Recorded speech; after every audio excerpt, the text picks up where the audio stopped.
implementation of the Iraqi government. She also warned Australians to stay away from the conflict, saying they would be killed if they went to Syria or Iraq and joined ISIS. Around 100 Australians are believed to be fighting for ISIS and other terror groups. And while we're talking of Iran, President Obama doing a major sales pitch for his diplomatic approach to Tehran by meeting with the Crown Prince of the United Arab Emirates, a key U.S. ally in the Persian Gulf. At the same time, Iran's supreme leader is talking tough ahead of a new round of nuclear negotiations. Let's get the latest from Kevin Cork. He is live at the White House. Kevin.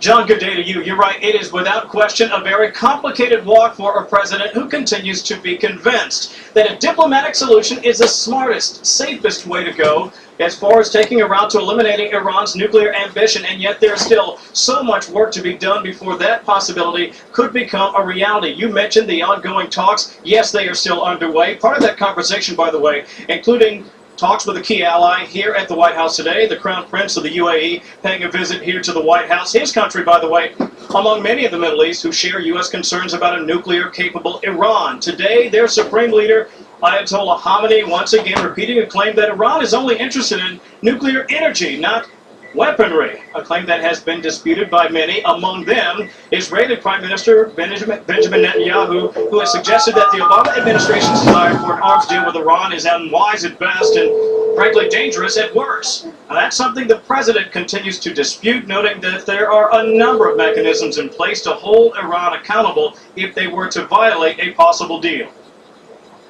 Our main concern here is making sure that if Iran doesn't abide by its agreement, that we don't have to jump through a whole bunch of hoops in order to reinstate sanctions.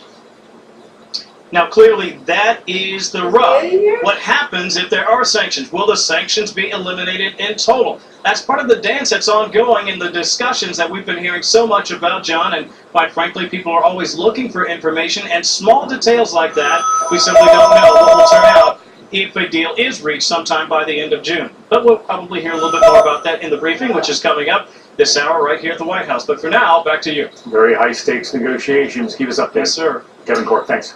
Well, there's a way for congressional Republicans to repeal Obamacare. The law can be addressed under the 2016 budget using a maneuver called reconciliation. But the GOP is divided on using it to repeal the law because it would probably be vetoed and waste, some say, an opportunity to achieve other budget goals. Karl Rove, former senior advisor and deputy chief of staff to George W. Bush and a Fox News contributor, joins us on this topic. So interesting to note, Karl, the Wall Street Journal reported today that Democrats used reconciliation to pass the Affordable Care Act many years ago. What do you think about Republicans using it this time around to try to repeal Obamacare yet again? Well, if they do use reconciliation to repeal it, clearly President Obama is going to veto it. They know that. So there's some members of the Republicans in the House, particularly, who say, let's not waste the time. My sense is that Republicans want to put everybody on the record, knowing full well that President Obama is going to veto it. The question is, how much time is that going to be eaten up with that maneuver? Because we're getting to a point where time becomes very important. The Republicans are more likely going to want to run with a positive alternative as well, and it's going to take some time to work their way through that legislatively. So at the end of the day, Republicans have promised to repeal it. My suspicion is there'll be an effort to do that, knowing full well the president is going to veto it. So what would you advise? Because we're already in the election cycle, as you mentioned, and that's something that the Republicans also already in office are thinking about. Well, I'd say get it done and get it done with as quickly as possible. They have to wait until the House and Senate budget negotiators, who are now meeting in conference, arrive at the final set of numbers.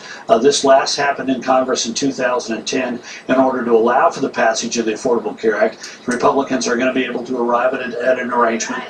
First time they've been in the majority since before 2010, and they'll be able to arrive at a number, and then this gives protection, which allows the House to move this with, the Senate to move this with 51 votes. So my suspicion is the House moves such a measure, it goes over to the Senate. The Senate is more difficult when it comes to the question of time, simply because the Senate rules are more free-ranging. They allow for more expression of opinion. People get to stand up and opine as much as they want. So this is more an issue in the Senate where they're feeling the pinch. They want to use every available moment of time they have to move things that will be a positive and constructive agenda on behalf of the conservative cause. And some are saying, you could do something like use the time for tax reform or tax rewrite, and that could be something you could use reconciliation for. So we'll see what they end up doing. Let me ask you a little bit of... One thing on the reconciliation. The Republican tax writers in both the House and Senate have indicated they want to try and get a bipartisan agreement so they can move a Senate tax reform bill with 60 votes. And they've got a willing accomplice in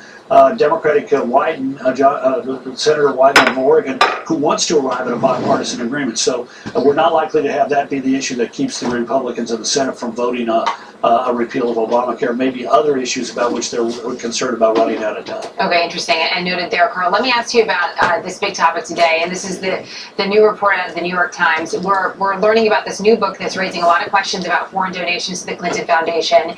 It claims that foreign entities who gave money to the charity received favorable treatment by the State Department while Hillary Clinton was Secretary of State.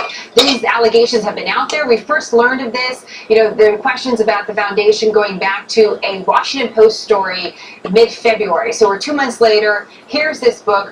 What are you hearing about this, Carl, inside your circles? Well, I've